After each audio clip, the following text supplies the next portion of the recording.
En una sofocante noche de febrero, mientras el ventilador del techo gemía al ritmo de la soledad, Irene observaba el reloj de la pared sin verlo realmente. A sus 68 años, viuda desde hacía más de una década y jubilada como maestra de escuela primaria, pasaba noches sin dormir desde que su nieta, Luisa, empezó a actuar de forma extraña.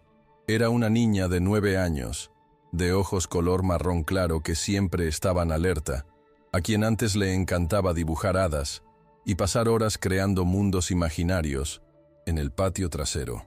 Pero en los últimos 2 meses, Irene había visto esa luz apagarse como una vela al final. Luisa ya no dibujaba, ya no hablaba conmigo mismo, ya no corría por los pasillos de la casa. Él simplemente se encogió en silencio, especialmente cuando un cierto hombre entró en la habitación. Aquella noche en concreto, Irene estaba lavando los platos cuando oyó crujir la puerta del dormitorio de Luisa. Se secó las manos rápidamente y se dirigió hacia allí. Encontró a la niña sentada, en la cama, en camisón, con los ojos muy abiertos y fijos en la puerta entreabierta. «¿Está todo bien, mi ángel?», preguntó tratando de sonar tranquila. Luisa no respondió. Él simplemente negó con la cabeza ligeramente, pero Irene notó que sus hombros temblaban. El miedo estaba allí, flotando en el aire, como el olor de la lluvia antes de la tormenta. Se sentó junto a su nieta y la abrazó cuidadosamente. La niña se encogió aún más, aferrándose al brazo de su abuela como si hundirse en él pudiera mantenerla alejada de algo terrible. Fue allí, en ese toque, que Irene lo supo. Algo estaba mal, muy mal, y estaba casi segura de quién era el culpable. Fernando, el cuñado de su hija, que vivía con ellos desde noviembre, después de un divorcio complicado. Irene no era el tipo de mujer que se dejaba llevar por las primeras impresiones, pero con Fernando algo nunca había encajado. Desde el primer día que llegó con aquella mochila desgastada y una sonrisa demasiado fácil para alguien que decía estar pasando por un divorcio traumático, sintió un cosquilleo en el estómago. Era un hombre de voz suave, servicial hasta el extremo, siempre dispuesto a ayudar con las chicas, mientras Thaís, su hija, hacía malabarismos entre el trabajo y la universidad por la noche. Dijo que estaba buscando trabajo, pero pasaba la mayor parte de sus días encerrado en su habitación con su computadora portátil, alegando que estaba enviando currículums. Los fines de semana, salía a supuestas reuniones con abogados y regresaba con bolsas de compras, ropa nueva o juguetes que, según él, eran regalos de corazón para Luisa. Con el tiempo, Irene notó que su nieta comenzó a evitar su propia habitación. Prefería dormir en la sala o en su cama, siempre con la excusa de que hacía calor o escuchó un ruido extraño. Al principio, Irene creyó que era simplemente un miedo infantil, tal vez el reflejo de alguna historia de terror o algo así. Pero luego vinieron las pesadillas.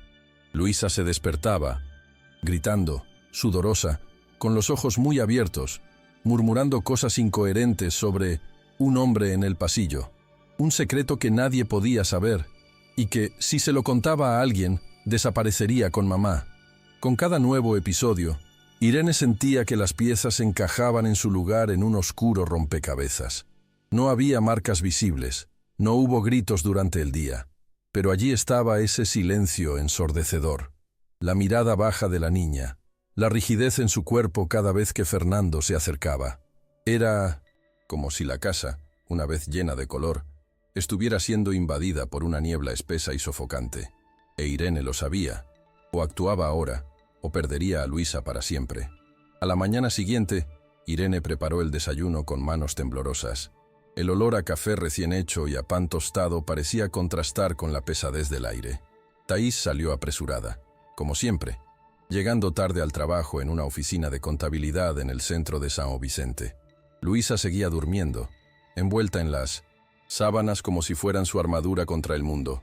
Cuando Fernando apareció en la cocina, con una camiseta de tirantes y una sonrisa despreocupada, Irene sintió que se le formaba un nudo en la garganta. «¿Dormiste bien, doña Irene?», preguntó con esa voz aterciopelada, casi ensayada. Ella no respondió de inmediato, solo asintió vagamente. Sirvió café, se sentó a la mesa y empezó a hablar de trivialidades. El precio del arroz, el calor sofocante, el vecino del número 102 que hacía demasiado ruido por la noche. Irene simplemente lo observó, notando cómo ocupaba espacio naturalmente, como si siempre hubiera pertenecido allí. Pero lo que realmente hizo estremecer a Irene fue cuando Fernando comentó, entre sorbos de café, que había pensado en llevar a Luisa al cine el domingo. Solo nosotras dos, para que se divierta. La chica está un poco distraída, ¿verdad? La frase fue dicha con el mismo tono casual con el que alguien le ofrece un caramelo a un niño. Pero Irene sintió como si acabara de oír explotar una granada. «No creo que sea buena idea», respondió, forzando un tono neutral. Fernando la miró fijamente un instante, apenas un segundo más de lo aceptable, y sonrió. «Claro, solo quería ayudar. Los niños tristes son desgarradores, ¿verdad?» Irene asintió, pero por dentro su cabeza estaba hirviendo. No era tristeza lo que llevaba a Luisa, era miedo. Un miedo profundo, silencioso y desesperado. Y ahora estaba segura. Fernando sabía que ella estaba empezando a comprender. Esa tarde, Irene decidió que necesitaba hablar con Luisa lejos de la presencia de Fernando. Aprovechó que el hombre salió a gestionar unos trámites del INSS y llamó a su nieta para que la ayudara a hacer pastel de zanahoria, una vieja tradición entre ambas. Mientras batían los huevos y mezclaban la masa, Irene observaba cada movimiento de la niña. Luisa parecía un pájaro herido, frágil, desconfiado, que se asustaba ante cualquier sonido fuerte. Cuando Irene dejó caer la cuchara de madera al suelo, la niña saltó y se puso las manos sobre el pecho. «Lo siento, abuela», dijo automáticamente, como si ella tuviera la culpa de algo. Irene se agachó para recoger la cuchara y miró a su nieta a los ojos. «Amor mío, ¿alguien te ha puesto triste? Sabes que puedes contarme lo que sea, ¿verdad?» Luisa dudó. Sus ojos comenzaron a llenarse de lágrimas, pero ella simplemente negó con la cabeza. «No, está bien», susurró, volviendo rápidamente su atención al cuenco. El pastel entró en el horno, pero el ambiente dulce de la cocina se disipó. Irene sabía que había tocado una herida que aún estaba demasiado abierta. Por la noche, después de cenar, mientras Thaís y Fernando veían la televisión, Luisa dijo que quería irse a la cama temprano. Irene la acompañó a la habitación y se sentó en el borde de la cama mientras la niña se envolvía en la manta, a pesar del calor sofocante. «Abuela, ¿puedes dejar la puerta entreabierta?», preguntó suavemente. «Por supuesto, querida». Irene dejó una rendija y apagó la luz. Se quedó quieta unos segundos en el pasillo, solo escuchando el sonido del ventilador y la respiración de su nieta. De repente, oyó un sollozo. Regresó a la habitación en silencio y vio a Luisa de espaldas, temblando. Se acercó y se sentó al lado de la cama. La muchacha no la miró, pero susurró algo casi inaudible. Dijo que si lo cuento, mi madre morirá. Irene sintió que el mundo se derrumbaba bajo sus pies. Irene permaneció sentada, con el cuerpo paralizado y la mirada fija en la silueta de su nieta. La frase resonó en su mente con el peso de una sentencia. Si lo cuento, mi madre morirá. No había vacilación alguna en esa voz baja. Era puro miedo, moldeado por semanas de manipulación y amenazas. «Luisa, nadie le hará daño a tu madre. Te lo prometo, mi amor», dijo con voz firme, intentando contener la tormenta que sentía en su interior. La niña simplemente meneó la cabeza en silencio, todavía de espaldas a él. Irene sabía que no podía forzarlo, que cada paso debía ser cuidadoso. La confianza de Luisa era demasiado frágil, y un movimiento en falso podría hacer que la muchacha se cerrara por completo en sí misma. La cubrió con cariño, le susurró, «Estoy contigo, siempre», y permaneció allí hasta que el ritmo de la respiración de la niña indicó que se había quedado dormida.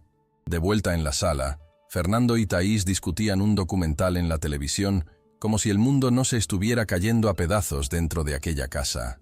Irene estaba sentada en el sillón continuamente, el corazón acelerado. Observó a Fernando reírse de algún chiste y sintió asco. ¿Cómo pudo fingir tan bien? ¿Cómo podía ocultar tanta podredumbre detrás de esa máscara de buen chico?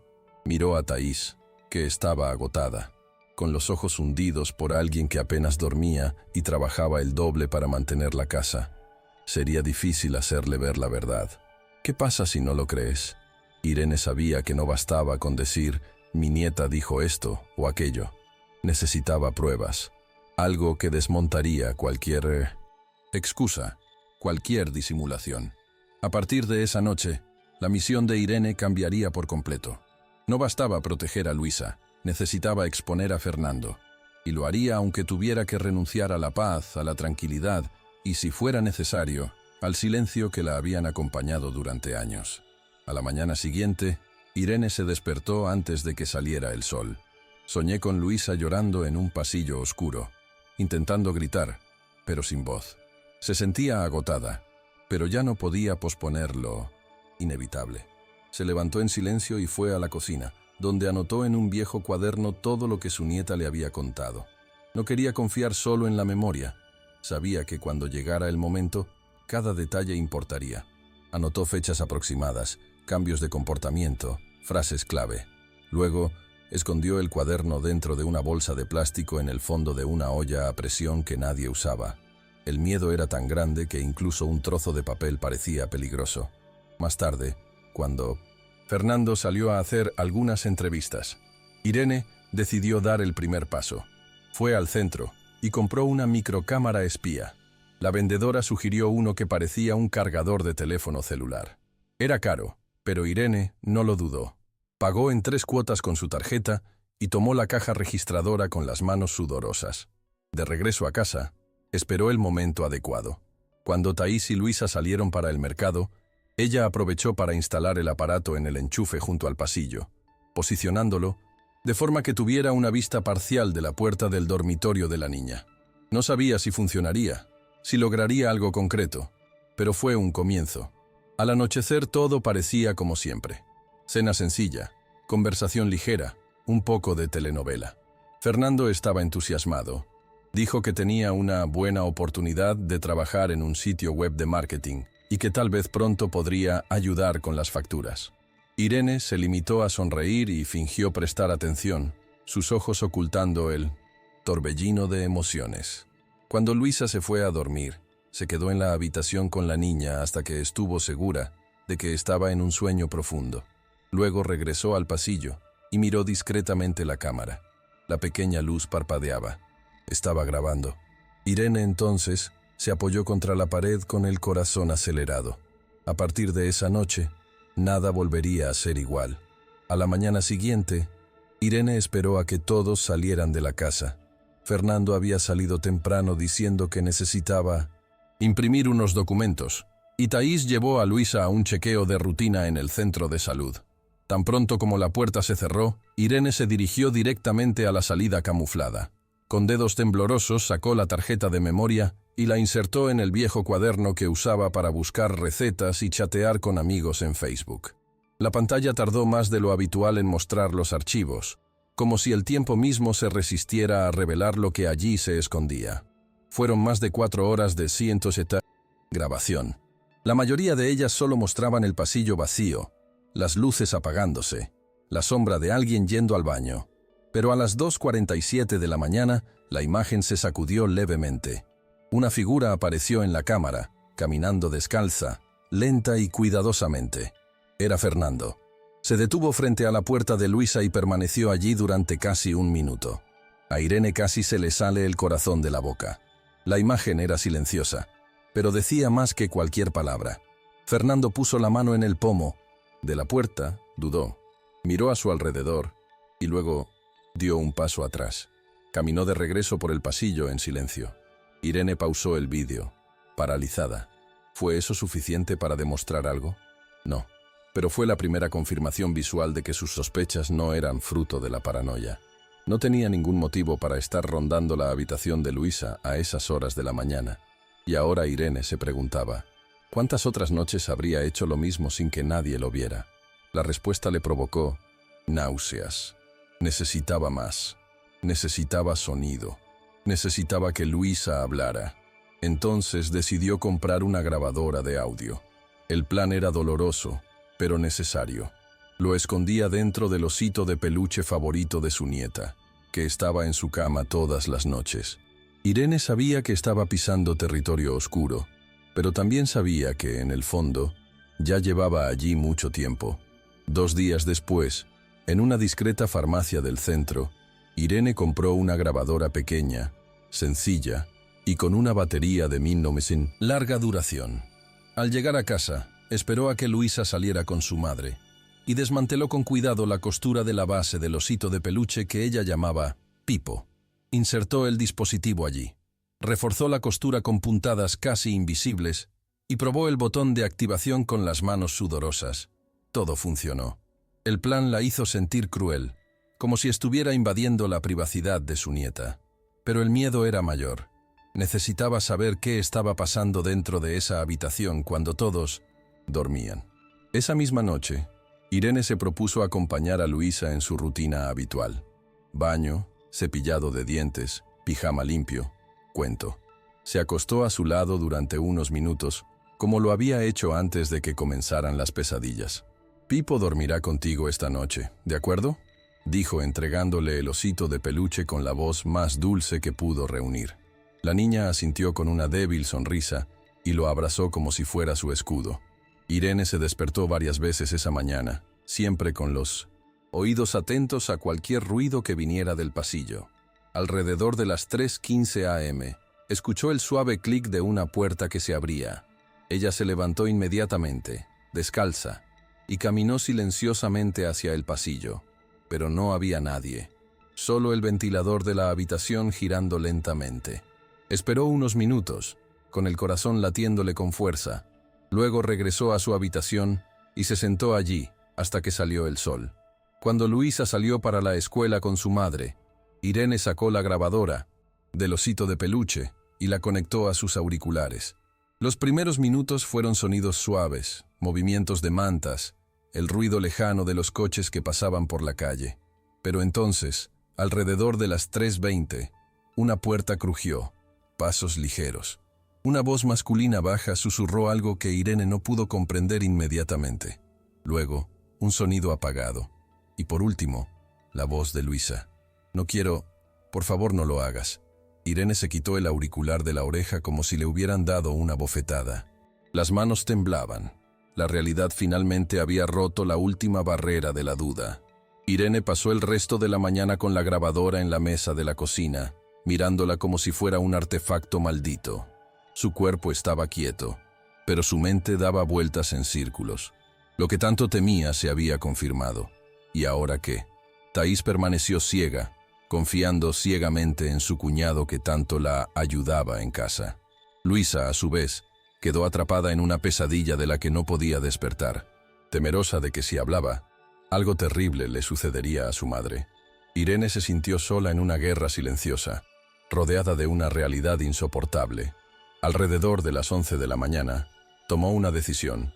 Tomó su celular y llamó a su amiga más antigua, doña Neusa, quien había trabajado durante años como psicóloga en una escuela pública y ya había lidiado con casos similares. Cuando respondió, Irene no pudo decirlo todo de inmediato. Él simplemente lloró, y Neusa entendió. «Ven a casa ahora. Trae todo lo que tengas». En casa de su amiga, Irene le mostró la grabadora, las notas, le habló de la cámara, de las pesadillas, del silencio aplastante que dominaba a Luisa. Neusa escuchó todo sin interrumpir. Finalmente, miró a su amiga directamente a los ojos y le dijo con firmeza: «Tienes que denunciarlo. Ya. Esto es un delito, Irene. Y tu nieta está en peligro». Irene asintió, pero el miedo todavía pesaba mucho. ¿Y si Thaís no me cree? ¿Y si me llama loca? ¿Y si Fernando encuentra la manera de cambiar las tornas? Neusa le apretó la mano con fuerza. «Tienes algo que muchas mujeres no tienen. Pruebas, audio, video. Con esto, puedes ir directamente a la comisaría de la mujer. No estás sola». Por un momento, Irene sintió que un pequeño hilo de coraje se encendía en su interior. Era frágil, como la llama de una vela, pero algo fue algo. Sabía que no podía dudar más. Cada noche que pasaba era otra noche de sufrimiento para Luisa. Esa tarde, con los documentos organizados en una sencilla carpeta, grabación de audio, fotos de cámara oculta, copias de las notas, Irene acudió a la comisaría de la mujer. El camino parecía más largo de lo que realmente era. El mundo que los rodeaba continuaba con su indiferente rutina. Autobuses abarrotados, vendedores ambulantes gritando promociones, niños corriendo por aceras agrietadas. Pero dentro de Irene, el tiempo se había detenido. Cuando llegó, fue recibida por un empleado de mirada amable que notó su nerviosismo inmediato. «¿Quieres presentar un informe?», preguntó, ofreciendo una silla. Irene simplemente asintió, sacando la carpeta como si llevara dinamita. Comenzó a contar su historia con voz entrecortada pero firme. El policía escuchaba en silencio, tomando notas, pidiendo pausas solo para confirmar los detalles. Al final pidió escuchar la grabación. Su mirada cambió. Se puso más difícil, más serio. «Hiciste lo correcto. Abriremos una investigación de inmediato», dijo. «El niño tendrá que someterse a una audición especializada. Y también tendrá que prestar declaración formal. ¿Está preparado?». Irene sabía que no lo era, pero dije que sí, porque ya no se trataba de estar preparado. Se trataba de proteger a Luisa a cualquier precio. Al salir de la comisaría, sintió el peso del mundo caer sobre sus hombros. Pensé en la conversación que tendría con Thais. Sabía que ya no podía ocultar nada, que su hija merecía saberlo, por difícil que fuera. Esa noche, mientras cenaban, Fernando se mostró especialmente amable. Había comprado un pastel en la panadería, hizo bromas con Luisa y le preguntó si quería ayudarla con sus tareas. Thais sonrió agradecida. Irene simplemente observaba, con el estómago revuelto. Cuando Luisa subió a ducharse, Irene miró a su hija y le dijo con calma: «Necesito hablar contigo. Ahora. Se trata de Fernando». Thais frunció el ceño, desconfiada. «¿Y ahora qué, mamá?».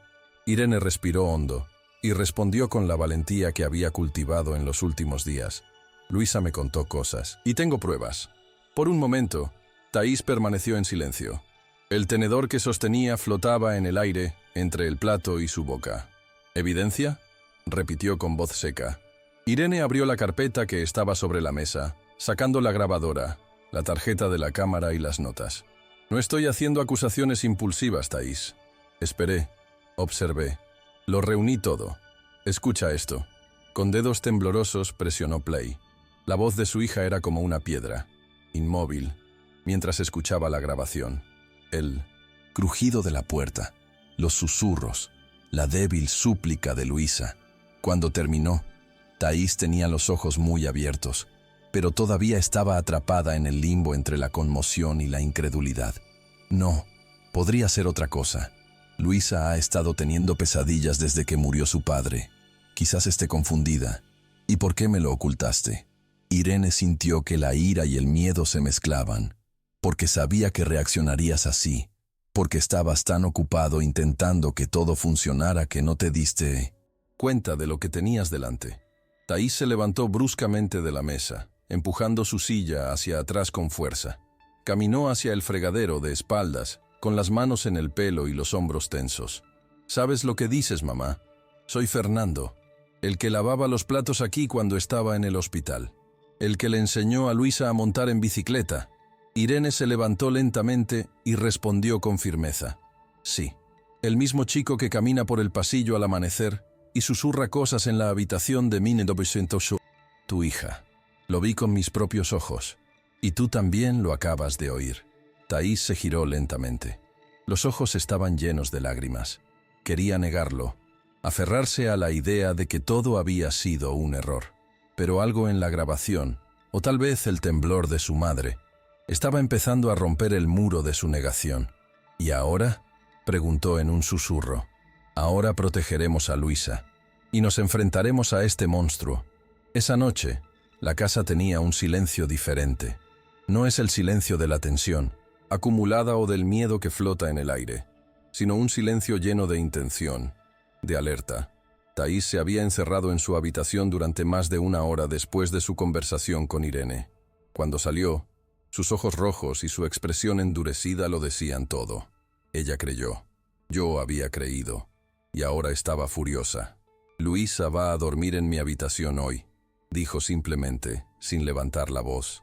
Irene asintió. Ambos sabían que aún no podían enfrentarse a Fernando. No podía sospechar nada. Thaís pasó la noche acostada junto a su hija, sin poder cerrar los ojos. Cada movimiento en el pasillo la ponía alerta, y cada vez que Luisa se movía, la abrazaba más fuerte. Por primera vez en mucho tiempo, la niña durmió sin pesadillas. Tal vez fue el calor del cuerpo de la madre. Quizás fue el instinto protector el que finalmente se activó.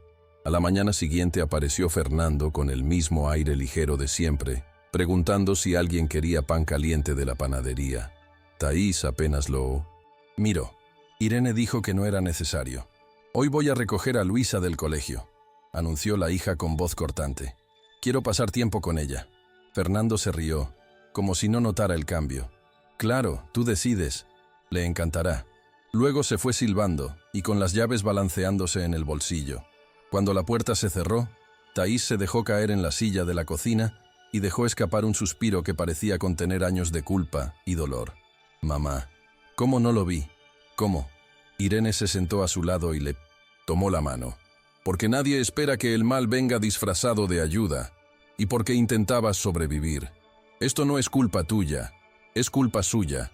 Por primera vez, Thaís lloró. Lloró como una niña, e Irene la acogió como a Luisa, con firmeza, pero también con amor. Sabían que esto era solo el comienzo. Al día siguiente, ambos regresaron juntos a la comisaría de la mujer, llevando en mano todo el material. Thaís quería ir en persona. «Quiero que la policía me mire a los ojos cuando les cuente lo que ese bastardo le hizo a mi hija». El empleado reconoció a Irene inmediatamente y los condujo a una habitación más privada. Un investigador los escuchó pacientemente y anotó todo. Escuchar de la propia boca de la madre que el niño dormía con miedo, que el comportamiento había cambiado, que el hombre merodeaba la habitación por la noche. «Con el audio y las imágenes que usted trajo, podemos abrir la investigación de inmediato», dijo el oficial de turno. «Pero debemos proceder con cautela. Si se siente acorralado, podría escapar. O algo peor». Thaís estuvo de acuerdo. «¿Qué debemos hacer?». El jefe policial explicó el plan. Vigilarían a Fernando durante unos días más. Mantendrían una vigilancia discreta, y si repetía el patrón de conducta, lo atraparían infraganti con el apoyo de un equipo ya en el lugar. Regresaron a casa con el corazón en llamas. La espera sería tortuosa, pero necesaria. En los días siguientes, Irene y Thaís vivieron como si nada hubiera pasado. Fernando continuó con sus sonrisas, sus bromas, sus papeles de tío perfecto, y su presencia era como tener una serpiente enrollada en medio de la habitación. Solo ahora conocían la amenaza y estaban armados. Cada uno de sus pasos era vigilado. Thaís instaló discretamente un nuevo micrófono en el pasillo, con la ayuda de un agente encubierto. La cámara cargadora también ha sido reposicionada. Todas las noches, Luisa dormía entre Irene y su madre, mientras ellas fingían estar en un profundo descanso, pero apenas parpadeaban. En el fondo, ambos sabían que el ataque final de Fernando llegaría pronto. Estaba en la forma en que caminaba por la casa. En sus ojos, fue como si sintiera que algo se le escapaba de control y estuviera a punto de actuar de nuevo. El jueves por la noche, el plan ya estaba en marcha.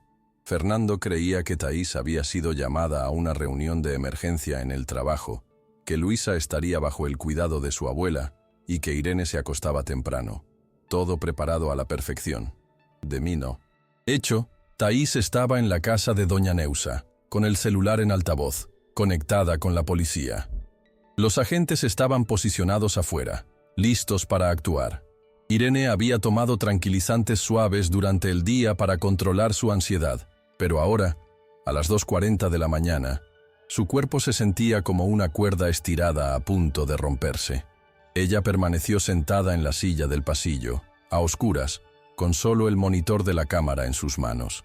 Luisa durmió profundamente, mecida por los continuos cuidados de los últimos días. Pero algo dentro de Irene le decía que esa noche sería diferente. Había un aire pesado, casi eléctrico, y ella tenía razón. A las 3:03 am, la cámara captó movimiento. Fernando apareció en el vídeo, descalzo, caminando como un ladrón. Él solo llevaba una camiseta y pantalones cortos. Se detuvo frente a la habitación de Luisa, su mano tocando suavemente el pomo de la puerta. Se quedó allí durante 10 segundos, una eternidad, y luego, con aterradora delicadeza, empezó a girarlo. Irene se quedó congelada por un momento. Luego se levantó lentamente, cogió el teléfono y susurró: «Ahora». La respuesta llegó rápidamente: «Vamos a entrar». Abrió la puerta del dormitorio y se paró frente a la niña. Cuando Fernando empujó la puerta, se encontró de frente con la silueta de Irene, firme como una roca. «Ahora te vas a dar la vuelta, Fernando», dijo con una voz que no parecía la suya. Sus ojos se abrieron con sorpresa, pero pronto sonrió. «Señora Irene». «¡Qué susto! Acabo de oír un ruido». La disculpa murió en sus labios cuando las luces de la habitación se encendieron y 4 policías armados entraron con firmeza. «Fernando Amaral, estás detenido en flagrancia». La escena fue rápida, pero llena de tensión. Fernando al principio intentó resistirse, diciendo que todo era un malentendido, que no sabía qué estaba pasando. Pero la policía estaba preparada. Uno de ellos tiró del cable del cargador camuflado y mostró la cámara que había grabado toda la aproximación. Otro recogió el audio transmitido en tiempo real. Fernando se quedó en silencio unos segundos y su rostro palideció. Fue entonces cuando miró directamente a Irene con los ojos entrecerrados. «Te arrepentirás. No se quedará así». La amenaza no fue gritada ni teatral. Fue susurrada, como veneno goteando entre los dientes. Irene no respondió. Ella simplemente lo miró fijamente, desafiante, sin pestañear. Tenía miedo, por supuesto, pero también sentí una fuerza que nunca antes había experimentado.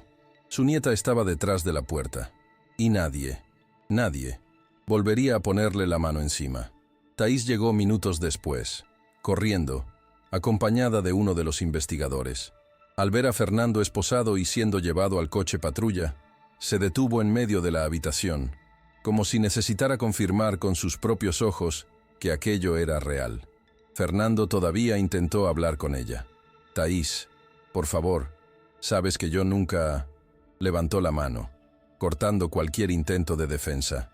«Cállate. Tuviste la audacia de tocar a mi hija. A mi hija. Ojalá te pudras ahí dentro». Cuando el coche se fue, Irene abrazó a su hija y ambas lloraron, no de dolor, sino de alivio. Luisa, todavía despierta en su habitación, escuchó el sonido de las sirenas que se alejaban y corrió a los brazos de su madre. Thaís la recogió como si quisiera protegerla de todo. «Se ha ido, mi amor. Te lo prometo. Nunca más te hará daño». Y Luisa, por primera vez en semanas, sonrió. Esa mañana nadie quedó sumida en un extraño silencio que mezclaba el cansancio con la incredulidad.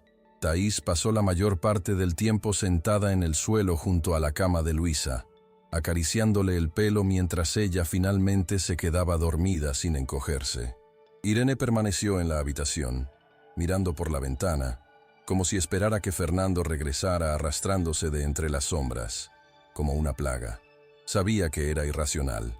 Estaba atrapado, pero el miedo, una vez que se instala, es como el mojo en una pared vieja, difícil de eliminar. Por la mañana fueron citados a la comisaría para prestar declaración oficial. Irene informó todo con claridad. Los tailandeses también. Luisa fue encaminada a un profesional especializado para realizar una escucha protegida. Fue difícil, pero la niña, con la presencia de su madre y una psicóloga muy paciente, logró describir lo vivido. Pocas palabras, pero suficientes para decir la verdad. El caso fue remitido al Ministerio Público con carácter prioritario. Hubo grabaciones, informes consistentes y flagrantes. Aún así, los abogados de Fernando comenzaron a actuar con rapidez, intentando descalificar las pruebas, alegando que era víctima de un montaje familiar motivado por celos y conflictos personales. Los medios locales se enteraron del caso antes de lo previsto y comenzaron a especular.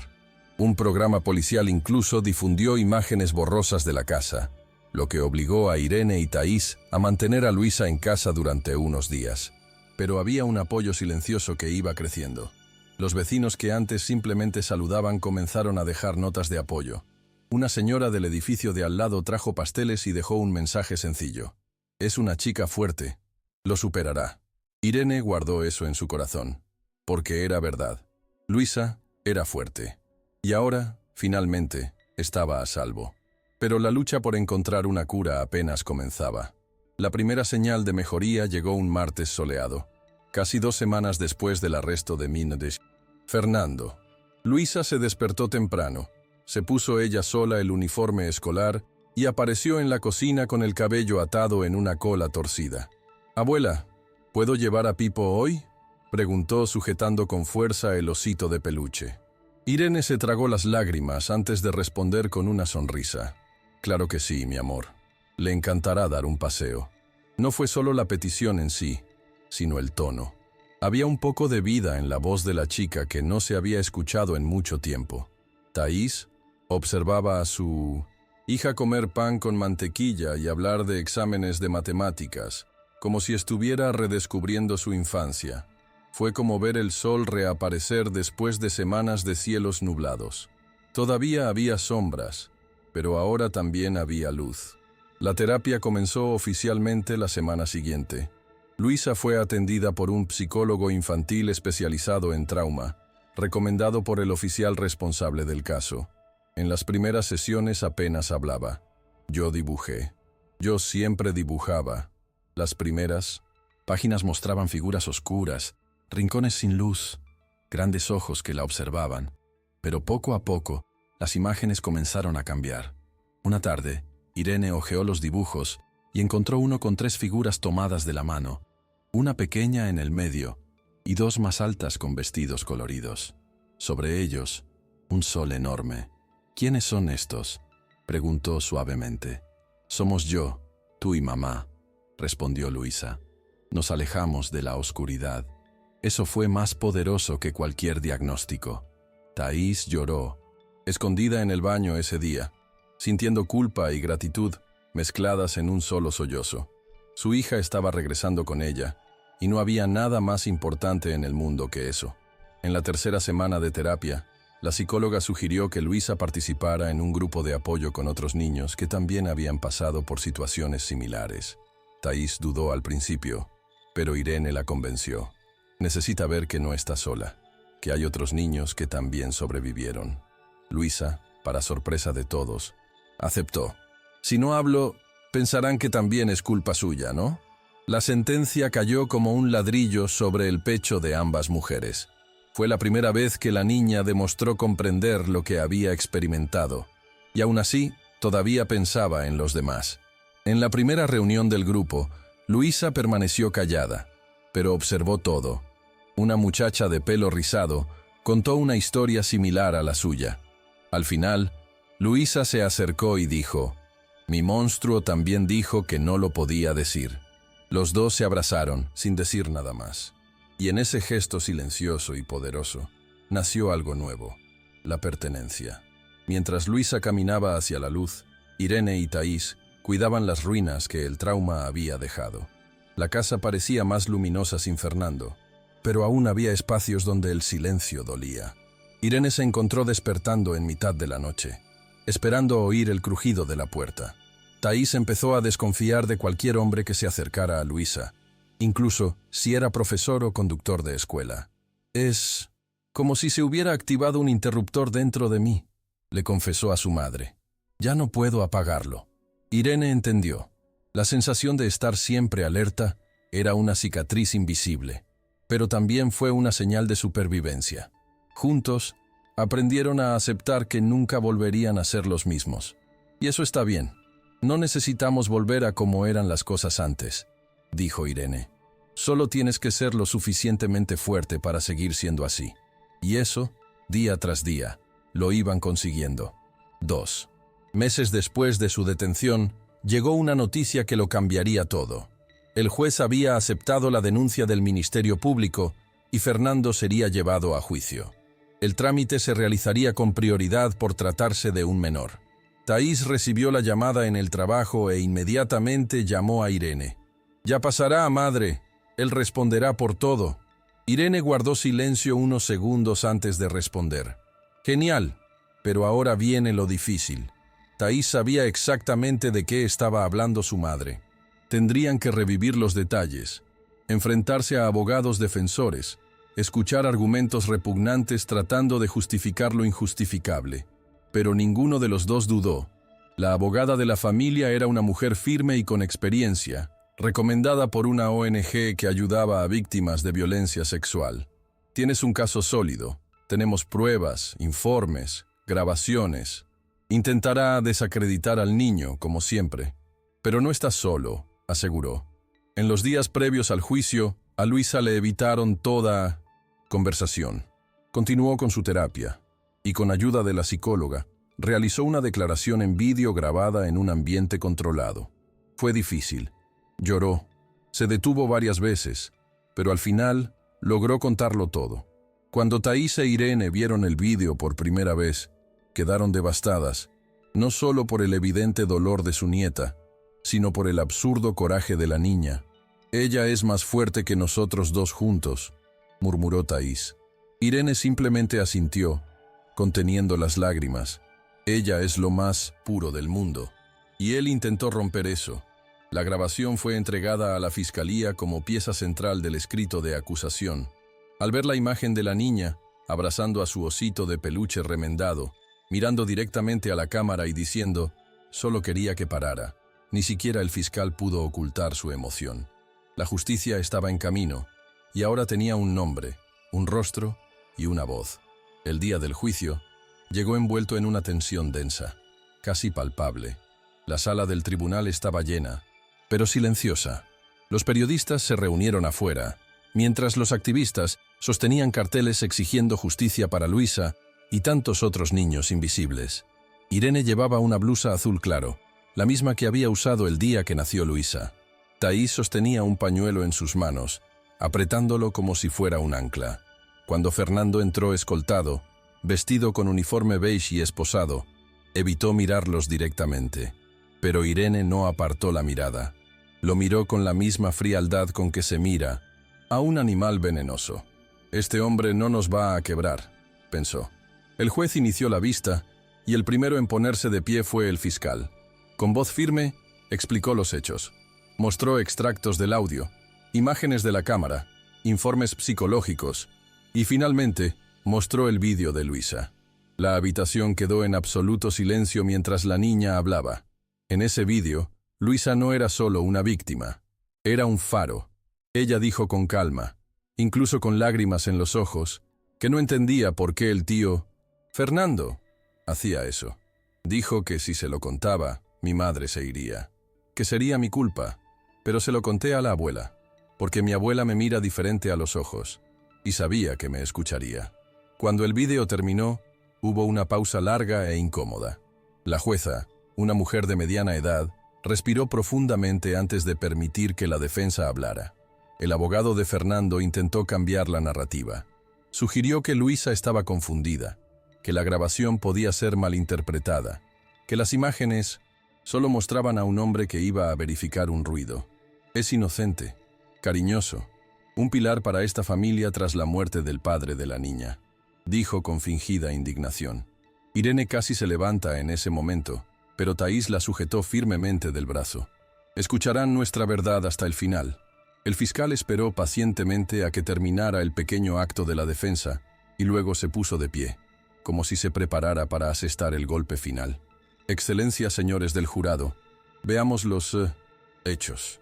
Señaló la pantalla, donde se mostraban los momentos exactos en que Fernando se acercaba a la habitación de Luisa en diferentes noches, siempre a la misma hora, siempre en silencio. Si hubiera sido un hombre preocupado por la seguridad de la casa, habría avisado, habría llamado, habría hablado con la abuela, pero nunca lo hizo. Se quedó al acecho.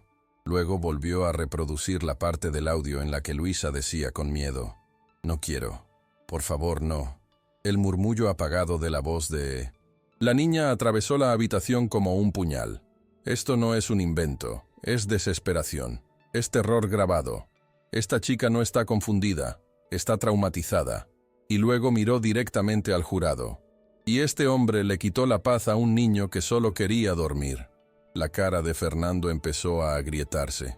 La fachada de inocencia, la pose ensayada, todo parecía correr como tinta vieja bajo la presión de lo incontestable. Cuando el juez le preguntó si quería hablar, hubo un momento de vacilación. Entonces, en un tono demasiado tranquilo para la situación, Fernando dijo: «Me acusaron injustamente. Amo a esta niña como si fuera mi hija. Esta familia está cegada por el dolor y busca a alguien a quien culpar. Pero yo no soy el monstruo que me pintaron». Thaís cerró los ojos con fuerza. Irene simplemente murmuró para sí misma: «Sin vergüenza». El fiscal se puso de pie por última vez. A veces, el peor monstruo es el que sabe esconderse tras una sonrisa. Pero hoy está a la vista de todos. Y con esto, el juez declaró cerrada la audiencia para la deliberación del jurado. El silencio en ese momento ya no era de miedo. Fue una era de esperanza, la esperanza de justicia. La sala del tribunal se vació durante unos minutos mientras el jurado deliberaba. Irene, Thaís y Luisa esperaban en una pequeña sala contigua, donde incluso el reloj parecía correr más lento. Irene miró a su nieta sentada en su regazo, dibujando en silencio, y pensó en cómo aquella niña se había transformado ante sus ojos. Luisa ya no era solo su nieta. Ella era la razón por la que había descubierto fortalezas que ni siquiera sabía que tenía. Thaís caminaba de un lado a otro, mordiéndose las uñas y luchando contra la ansiedad. «¿Y si lo absuelven?», preguntó sin mirar a nadie. Irene la miró fijamente. «Aunque eso ocurra, ya no somos los mismos. Ahora tenemos voz. Ahora el mundo sabe lo que hizo. Y nadie podrá borrarlo».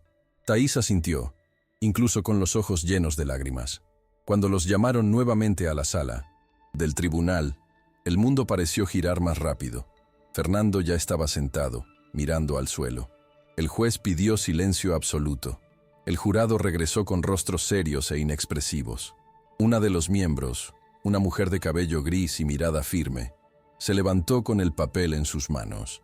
Tras analizar las pruebas presentadas, los testimonios y las grabaciones de audio y vídeo, el jurado declara culpable al acusado, Fernando Amaral. La palabra resonó como un trueno apagado. Culpable de abuso sexual, infantil y allanamiento de morada con la circunstancia agravante de confianza familiar. Un sollozo escapó de la garganta de Thaís. Irene cerró los ojos por un momento. Luisa, sin comprender del todo el impacto, simplemente apretó con fuerza la mano de su abuela. El juez dictó sentencia: 28 años de prisión, sin posibilidad de libertad condicional. Al escuchar la sentencia, Fernando no protestó. Él simplemente bajó la cabeza. Tal vez allí, por primera vez, se dio cuenta de que había perdido. La salida de la cancha fue silenciosa, como si todos tuvieran miedo de despertar de un sueño extraño. Afuera, la prensa esperaba, pero el equipo jurídico de la fiscalía bloqueó el acoso. Thaís se puso sus gafas de sol, bajó la cabeza y simplemente sujetó con fuerza la mano de Luisa. Irene caminó detrás de ellos, notando cómo su nieta parecía más liviana. No sonreía, pero estaba menos tensa, como si la sentencia hubiera roto una cadena invisible. Al llegar a casa, encontraron una nota en 1970. La puerta. «Estamos con ustedes, con cariño, vecinos de la 104». Era sencillo, pero cargado de significado. Irene prendió el papel en la nevera como si fuera una medalla. Esa noche nadie habló mucho. Thaís preparó arroz con pollo. Luisa ayudó a poner la mesa. Y cuando se sentaron a comer, fue la muchacha la que habló primero. «¿Ahora puedo dormir con la puerta abierta?». Irene y Thaís se miraron. Esa frase, dicha con naturalidad, fue como una señal de que algo había cambiado. La puerta abierta no era solo algo físico, era una metáfora. Era el miedo el que retrocedía. Fue el trauma que empezó a sanar. «Sí, puedes, mi amor. Estamos aquí para protegerte. Siempre», dijo Irene con la voz entrecortada. Más tarde, Luisa volvió a dibujar. Era un sol muy grande, rodeado de flores. En el medio, 3 personas sosteniendo globos de colores. «Este es el día feliz», explicó. Irene guardó el dibujo en una carpeta especial junto con todos los demás. Sabía que el camino hacia la curación era largo, pero también sabía que cada pequeño paso contaba. Y en aquella casa, donde antes el silencio había sido pesado, ahora empezaban a surgir nuevas palabras. Esperanza, protección, nuevo comienzo. En las siguientes semanas la casa adquirió nuevos sonidos. Luisa empezó a tararear de nuevo mientras se cepillaba los dientes. Thais volvió a escuchar música mientras cocinaba, algo que no hacía desde la muerte de su marido. E Irene, de vez en cuando, se sorprendía sonriendo para sí misma mientras los observaba, a ambos jugando e inventando coreografías en medio de la habitación. No fue una felicidad completa, fue una especie de alegría cuidada, construida con ladrillos de superación. Con cada sesión de terapia, Luisa parecía ganar más confianza. Un día, el psicólogo le sugirió que escribiera una carta al monstruo. Luisa escribió unas pocas pero firmes líneas. Intentaste borrarme, pero ahora brillo con más fuerza. Nunca más te temeré. Thais lo leyó y lloró. Irene guardó la carta en un sobre fechado, como si archivara un trozo de un alma transformada. Con la ayuda de su terapeuta, Thais también comenzó a asistir a un grupo de apoyo para madres de niños víctimas de abuso. Al principio estuvo a punto de rendirse. Me sentí avergonzado, me sentí culpable. Pero allí, escuchando otras historias, comprendió que llevar la carga sola solo aumentaba el peso. En uno de estos encuentros conoció a Ana, una mujer fuerte que había pasado por algo similar con su propio padre. Los dos crearon una amistad, rápida, casi intuitiva. Ana le enseñó a perdonarse, a no medir su dolor con la regla de la perfección. Amamos, y a veces el amor nos ciega, pero el amor también sana. Y tú estás sanando a tu hija. Eso se quedó con Thais por un día. Repitió la frase en silencio, como un mantra. Cuando llegó a casa esa noche, Luisa corrió hacia ella con un nuevo dibujo. Mira, mami, ahora tienes alas, como un pajarito. Thais sonrió. Eso fue todo. Estaban aprendiendo a volar de nuevo. Un sábado claro, Irene decidió llevar a Luisa a visitar la antigua plaza donde la niña solía jugar con su padre. Era la primera vez que volvían allí desde el trauma. Thais dudó, temerosa de despertar recuerdos dolorosos, pero Luisa la sorprendió una vez más. Quiero recordar las cosas buenas. Papá me empujaba en el columpio muy alto. ¿Recuerdas? La frase tenía tanta claridad y anhelo que ambos la aceptaron. Cuando llegaron, la plaza estaba casi vacía. Irene se sentó en el banco de madera mientras Luisa corría hacia el tobogán. El mismo de siempre, ahora un poco descascarillado. Jugaba sola, pero parecía hablar con el viento, con el pasado, con los buenos recuerdos que resistían a la oscuridad. Cuando regresó, trajo en su mano una flor morada triturada. Es para ti, abuela, porque me salvaste. Irene no pudo contener las lágrimas. Ese momento tan simple tuvo más poder que cualquier sentencia judicial, porque allí, entre árboles comunes y juguetes viejos, estaba viva Luisa, entero, reconstruido poco a poco. Cuando regresaron a casa, Luisa se quedó dormida en el sofá. Thais cubrió a su hija con una manta ligera y se sentó junto a su madre. ¿Crees que un día todo esto te parecerá lejano?, preguntó en voz baja. Irene pensó antes de responder. No sé si parecerá lejano, pero creo que dolerá menos. Porque el dolor no desaparece, hija. Cambia de lugar. Y a veces se convierte en fuerza. Thais asintió.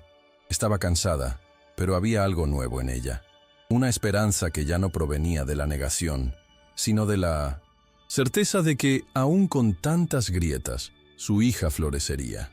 Al fin y al cabo, como siempre decía Irene, flor que crece en terreno difícil, crece con más firmeza. Un mes después, Irene fue invitada a dar una charla en un grupo de discusión organizado por una ONG que cuidaba de niños en situaciones vulnerables. La trabajadora social a cargo escuchó la historia del abogado del caso y pensó que otras abuelas podrían beneficiarse de esa voz firme y real. Irene dudó al principio. Él nunca fue alguien que hablara en público, pero cuando vio a Luisa durmiendo tranquilamente, decidió que si era necesario revivir todo para salvar a otros niños, entonces hablaría tantas veces como fuera necesario. El día del evento, lució el mismo collar que su hija usó en su graduación y llevaba una foto de Luisa en el bolsillo, como dije. Lo contó todo. El silencio, las señales ignoradas, la sensación de estar sola, el miedo a no ser tomada en serio. Y luego se lo contó a la otra parte, el coraje que le vino cuando decidió actuar. No soy una heroína, simplemente hice lo que cualquier abuela debería hacer, proteger. El público se puso de pie para aplaudirlo. Entre los presentes, una señora se acercó con lágrimas en los ojos y dijo: «Gracias, me hiciste darme cuenta de que no estoy loca. Yo también vi cosas con mi nieto, y voy a hacer algo». Irene regresó a casa con el corazón lleno, como si hubiera dejado una semilla plantada en cada mujer que la escuchó. Por la noche, mientras Luisa dibujaba con 1900 crayones en la alfombra de la sala, Irene se acercó y le preguntó: «¿Qué haces ahí, artista?». Luisa respondió sonriendo: «Un escudo, para que no tengamos que volver a tener miedo». Irene se agachó y vio el dibujo. Una pared colorida que rodeaba 3 figuras: ella, Thaís y Luisa, con pequeños corazones flotando alrededor. «Es fuerte este escudo», él quería saber. «Es indestructible», respondió Luisa, como si estuviera segura de lo que decía. Y en ese momento, Irene creyó. Con el tiempo, la historia de Irene, Thaís y Luisa comenzó a inspirar a otras familias. La ONG que se hizo cargo del caso empezó a mencionarlos en seminarios, grupos de discusión e incluso en campañas de prevención del abuso infantil. Un día, una psicóloga llamó e invitó a Thaís a grabar un vídeo contando la perspectiva de una madre que casi no vio las señales y que luego luchó como una leona para defender a su hija. Thaís respiró profundamente antes de aceptar: «Si mi dolor puede evitar el dolor de otro niño, entonces que sirva para algo». En el video no leyó nada. Él habló desde el corazón. Dijo que la culpa no puede paralizar. Ese instinto maternal a veces queda ahogado por el miedo, pero nunca desaparece. Y cuando escuches esa voz interior que te pide que mires de nuevo, mira, porque quizás ahí esté la salvación de tu hijo. El video se volvió viral entre grupos de apoyo, escuelas y foros de padres. Irene comenzó a ser llamada cariñosamente la abuela centinela por varias madres en las redes sociales. «Fuisteis los ojos que la hija no podía abrir y el coraje que la nieta no sabía que tenía», escribió uno de ellos. Irene se conmovió con cada mensaje, pero evitó apegarse a los elogios. Ella sabía que cada historia era única, y en el fondo, deseaba que ningún niño tuviera que ser salvado del tipo de dolor que enfrentaba Luisa. A veces se sentaba sola en el porche y escribía cartas que nunca enviaba. A Fernando, a los vecinos que nunca sospechaban, incluso a ella misma. En los días en 1900, que dudaba de todo. «No es solo la fuerza lo que nos salva», escribió una vez. «Es el amor persistente, el que perdura incluso cuando el resto se va». Y fue este amor el que guió todo hasta entonces. 6 meses después del juicio, la casa ya no parecía la misma. Irene plantó margaritas en el balcón. Thaís pintó la pared de la sala de estar de color verde agua, diciendo que quería un color que transmitiera calma. Y Luisa consiguió una nueva habitación, no para borrar la anterior, sino para crear un espacio donde pudiera sentirse a cargo. Los 3 participaron activamente en la transformación. Juntos eligieron el color de las paredes, los muebles, incluso los nuevos peluches. «Pero Pipo se queda», decretó Luisa, abrazando al osito de peluche remendado. «Él es mi soldado de confianza». Thaís sonrió. «Él también sobrevivió, ¿verdad?». Y todos se rieron. Fue una risa ligera y genuina, una de las pocas que venían de adentro hacia afuera. Poco a poco las pesadillas comenzaron a disminuir. Luisa volvió a dormir sola. A veces todavía dejaba la puerta entreabierta, pero ahora por elección propia, no por miedo. Un domingo por la tarde, los 3 fueron al cine. Era la primera vez que hacían algo juntos fuera de casa desde todo lo ocurrido. Luisa eligió la película, una animación sobre una niña que se enfrentó a monstruos invisibles con la ayuda de su familia. Durante la sesión, Irene lloró en silencio. No por la película en sí, sino por el simbolismo. Estaban allí, sentados uno al lado del Lizzie Samdinab, otro, después de todo. Y Luisa se rió. «Ríete de verdad». Al salir tomó la mano de su abuela y le dijo: «Cuando sea mayor quiero ser psicóloga. Quiero ayudar a otros niños que también tienen monstruos». Irene se arrodilló allí mismo, en medio del pasillo del centro comercial. Abrazó a su nieta y le respondió: «Ya ayudas, mi amor. Con solo existir, ya ayudas». Thaís, con lágrimas en los ojos, se unió al abrazo. El dolor había dejado marcas, sí, pero también había revelado algo precioso, la capacidad de renacer. Con el tiempo, Fernando pasó a ser solo un nombre en un caso archivado. Irene evitó decirlo en voz alta, pero lo sabía. Nunca olvidaría lo que hizo, pero nunca dejaría que ese hombre definiera la historia de Luisa. No es una víctima eterna, es una superviviente en transformación, decía siempre. Poco a poco los cumpleaños empezaron a celebrarse nuevamente con pastel y música a todo volumen. Las fotos en las paredes mostraban 3 sonrisas firmes, miradas atentas y una complicidad que solo quienes han enfrentado juntos el abismo pueden construir. Un día Irene le preguntó a su nieta si todavía pensaba en el pasado. Luisa respondió con la sabiduría de quien tuvo que madurar demasiado pronto. A veces lo recuerdo, pero ahora es diferente. Ya no duele como antes, es como una cicatriz. La miramos, la recordamos, pero sabemos que ha sanado. Y al oír esto, Irene sintió que finalmente había cumplido su promesa. Esa noche, antes de irse a dormir, Irene abrió el cajón, donde guardaba los dibujos viejos, recortes de periódicos y documentos judiciales. Todo cuidadosamente apilado en una caja con el nombre de Luisa, escrito con marcador. Miró cada objeto en silencio. Luego cerró la tapa y colocó la caja encima del armario. No por negación, pero porque ahora eso ya era cosa del pasado. La memoria ya no necesita ocupar el centro de la habitación. Cuando fue a la habitación para despedirse de su nieta, encontró a Luisa dormida con un nuevo dibujo en el pecho. 3 corazones entrelazados con una frase en la parte superior escrita en letras torcidas pero legibles. Mi familia me salvó. Irene la besó cariñosamente en la frente y susurró. Y tú también nos salvaste, mi niña. Luego apagó la luz. Por primera vez en mucho tiempo, no tenía miedo a la oscuridad. A la mañana siguiente, Irene se despertó antes del amanecer. El cielo todavía estaba teñido de un gris azulado cuando preparó café y se sentó en el porche con su taza favorita, la misma que tenía cuando nació Luisa. Vi el mundo despertar en silencio, sin prisas. Se sintió ligero. Por primera vez en mucho tiempo no tenía ningún peso en el pecho.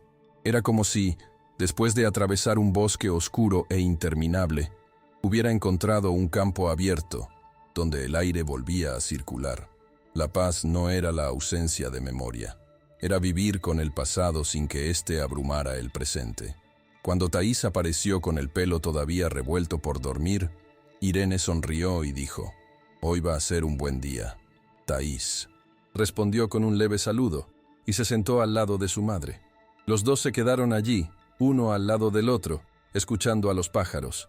No siempre era necesario hablar. Luisa se despertó minutos después, bajó en pijama y se arrojó al regazo de su madre. Soñé que volábamos juntos. Thaís la abrazó fuerte, como si quisiera grabar ese momento en su memoria para siempre. Ahora podemos hacer lo que sea, hija. Absolutamente cualquier cosa. Irene observó a ambos con el corazón lleno.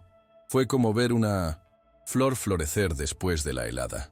Allí, en el porche de una casa sencilla, volvió a empezar toda una vida con 3 mujeres que sobrevivieron, cada una a su manera. Y juntos, siempre juntos. Aquella mañana fue una más entre muchas, pero también fue un hito. El día en que, sin fanfarrias ni grandes acontecimientos, la libertad finalmente se apoderó de allí. Y así, en aquella casa marcada por el dolor y reconstruida por el amor, Irene supo que había vencido, que su nieta estaba a salvo, que su hija había despertado, que ella misma había sido más que una abuela. Había sido un muro, un faro y una raíz. Y mientras el sol salía en el cielo, tornándolo todo dorado, ella sonrió en silencio. Sabía que nunca lo olvidarían, pero ahora finalmente podían seguir adelante, y ellos le seguirían.